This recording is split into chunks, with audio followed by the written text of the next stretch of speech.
Rick, how you doing, man? I'm good, Keith. Good morning. How are you? Good, man. I'm going to go ahead and get right to it, man. Okay. The title of this podcast is Not Like This, and it's informed by the movie Matrix. In the first uh, movie or film of the series, there's a point where one of the inner circle characters is cooperating with the sentients who are part of the Matrix, and there are people in that group that are training Neo and taking him out into the Matrix world. And this one guy has made a deal to give up Morpheus, so they know where Zion is and they can really finish off the human race. And so they're all plugged into the Matrix. And this one guy who has sold them out is unplugging them one by one. And as he's unplugging them, the person on the phone is having to watch all her friends die. And as she's watching her friends die, she looks at them. And so they know when they're about to die. So she looks at one of the characters, and the character just looks up with these pleading eyes that say, "Not like this." And so I thought that would be the title of this podcast, Not Like This. And what I mean by it is to live my life filled with anger, creating enemies of others, judging, ruminating thoughts, anxious about almost everything, living in fear, looking for things to be offended by and against, being a troublemaker, or just being simply unconscious. So when I think about how I want to live the present moment, how I want to live my life today, it's not like that. Before I began to practice, guess what I did? I lived my life like that. And a lot of it, I mean, just completely led by ego and at the effect of whatever I was responding to in regards to fear or pleasure or novelty. And I found myself judging everyone internally. I wouldn't say angry, but complaining about everything and everybody. And I was also, often offended. As Eckhart Tolle said, I was a walking grievance looking for a cause. And plain and simple, man, I was just a troublemaker, man. Anything that was brought up, I had a problem with it. So, and what I remember back then was not only was I experiencing suffering, I didn't know I was experiencing suffering though. I did not know. I was in the grasp of it. The people around me knew I was experiencing suffering because I was oftentimes causing them suffering with my attitude and just lack of cooperation and partnership and just kindness and goodwill. But literally I was trapped. I'm not making an excuse for it or saying that, hey, listen, it's not my fault. I don't think this is that passing blame or fault is helpful in this area. I was just simply unconscious. And when I became aware that I was showing up in this way, and the way that I became aware was not you pointing it out to me that I was being a certain way, because I would just defend it and explain it and then talk about how you were, all the things that you did wrong. The way for me to do it is one of those rare instances in which I was lucid and I was present and I was actually being kind, and someone else was trapped in their ego or whatever their narrative was, and they didn't reflect or they didn't give me kindness back. I was offended. Like, I'm being kind to you. I said, hello, you can't say anything. And then it was in those moments that someone would say, oh, they kind of showed up like you do. I was like, that's what I do? Like, those are only, like, it would wake me up. So as I got into the practice and I consistently moved further and further away from those behaviors of being filled with anger, complaining all the time, judging, being a troublemaker, being a grievance, looking for a cause. When I moved further and further away from that, I had more joy in my life. And when I think back to those times, or when I have a moment to where I'm not being conscious and present, and I'm back in that old space, I tell myself, Keith, not like this. We're not like this. We're not living life like this anymore. And then I'm able to get back on track. So I'd love to hear, your thoughts. Not like this is a great tattoo. That's right. If you could remember all the times when you go down that road, and that's what we do as humans, all of those things you're talking about, judging, being unkind, being predictable, being predictable in the sense of repeating the same behaviors over and over again, not monitoring our own behavior, Worrying. expecting a lot of things from other people, complaining about whatever. I think that's the natural way that we tend to see life, instead of looking at all of the things that are positive. But you made a really good point, which was I got out of that, or at least I was aware of it when I was momentarily lucid, and I saw that I was doing the same things that other people did that I didn't like. And I think, you know, you don't snap like that. It's not like, boom, it happens. It's like, oh, okay, I got to take a look at that. And I think when you start monitoring yourself and you start, you know, taking the 10,000 foot view, you look down and you watch Keith interact with others as Keith, you know, as your sort of super ego looking down on the rest of it and how it works, you see things that are things you don't like. And that's the great thing about being able to change and to have the capacity to realize that maybe the reason I don't feel quite right is because of the way that I behave and the way I orient toward life. I have no joy because I'm just one enormous negativity bias. All I'm doing is going through my life and sort of creating a list of all the things that aren't working, instead of looking at my life and thinking of all the things that are, starting with your ability to see, your ability to speak, your ability to experience love, to give love, things that are invisible that we rarely count except on Mother's Days or birthdays or gift occasions. And then we let Hallmark take over. Instead of getting a blank card and writing what you really feel, you let Hallmark talk for you. So my point is that I think that monitoring, you know, trying to figure out, does this serve me? Does this serve me? Or is it something that I should put in the category of not like this? Because usually it doesn't. Usually it creates friction and worry and anxiety the more you go down that road. At least that's been my experience. Yeah, I totally agree, man. And, you know, along that, you know, along those lines, for me, it included striving, you know, achieving along the way at the cost of taking moments to be connected, to be loving to people, to consistently serve others without it being something in it for me. All those things were not were part of, you know, my life of living that I no longer am interested in living that way. I was so goal oriented in a way that was unbalanced that I had some unhealthy behaviors, not getting enough sleep, not getting up early in the morning with a kind and loving disposition. You know, no space between thoughts. Every thought was followed by another thought, and I was on this train, and I just lived my life like that for years. And because most folks that I hung with or saw lived the same way, I was unaware that there was a different way. And if there was a different way, I didn't want that life because it wouldn't lead to six figures and being recognized by other people as being successful. So that's not the life I want. But the more, the deeper I get into my practice, I embrace balance. You know, I embrace being outside, being in nature, slowing down. And I found that it doesn't have to be either or. It can be both. Not so much as striving, but more of what you taught me with the Kaizen. Every day improving just a little bit more than the day before without going backwards. And with Kaizen, it doesn't require me to have this aggressive energy. Mm-hmm. I can be just nice, consistent, mm-hmm. peaceful, methodical. I'm just carrying water, chopping wood.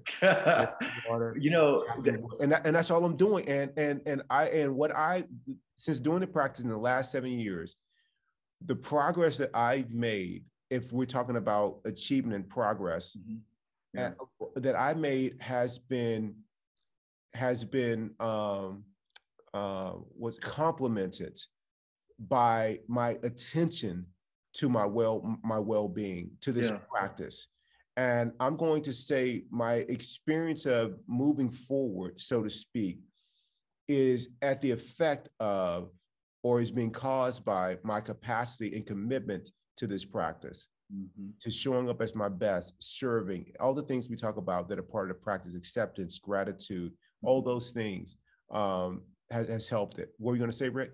I was going to say that it is a paradox. The more you strive, the more difficult or the more recessive the goal becomes. There's something about that. There's an inverse relationship between striving and achievement on some level. Now, I'm not saying that, that when you strive, you're never going to get anything. What I'm saying is that the ultimate feeling of self-worth and feeling like you're on top of your game comes less from striving and more from just being at peace with yourself and doing your normal routine as a human being, your practice, and pursuing what you think has value.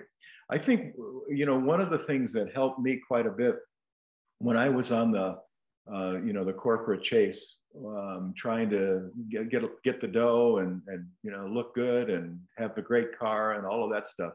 One of the things that helped me get off of that was two things. And one was trying to just do something every day where I was looking at behavior that was not my own, and looking at how other people live their lives. So trying to find role models of people that I wanted to be who weren't striving. And I found that as I started to look around, I was attracted to people who seemed to have more compassion about other people. People who wouldn't talk about themselves necessarily. If you're in a conversation and you say, I was in trial last week and I had that goofy judge and she did this, this, and this, but I showed her, I argued this, and she had to agree, and I put her in her place. Instead of going that road, you are more attracted to someone who says, I had a real interesting thing last week in court. I was cross-examining somebody on the stand, and that person explained why that person had a difficult time doing what he or she was doing. And I had to stop in the middle of my cross-examination and think, good God, can you imagine having to deal with that kind of a problem? I mean, I became human in a moment because I was able to have a little compassion for that witness. So my point is that, if you can get out of yourself a little bit to find a role model that is doing the kind of things that you want to do, the kind of person that you want to become, they exhibit those qualities. That's number one, or was for me. And then number two would be just to practice, even if you don't mean it, just to try to practice some sort of compassion. So instead of saying, oh, it serves her right, you think, oh man, that must have been a horrible pain that person went through. You make that choice and see how that causes you to feel inside.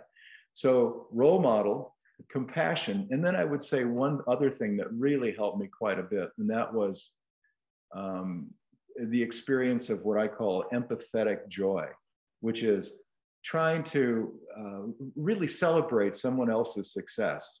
Like if we're all skiing together and there's somebody who's really not doing well, usually I'm in that category, but let's just assume we got another guy who's worse than me on the slopes. Okay, and he finally does a really fabulous run and you're really excited for him, and you express that to him. That gives your heart, gives my heart such a lift. I can't describe it. It's a rich reward. It's an empathy that you feel for another person that creates joy within your own soul. And I know that sounds hokey, but it's true. Oh, no. So those three things I think are really helpful. If you can find people to be around who exhibit the kind of qualities that you want more of in your life.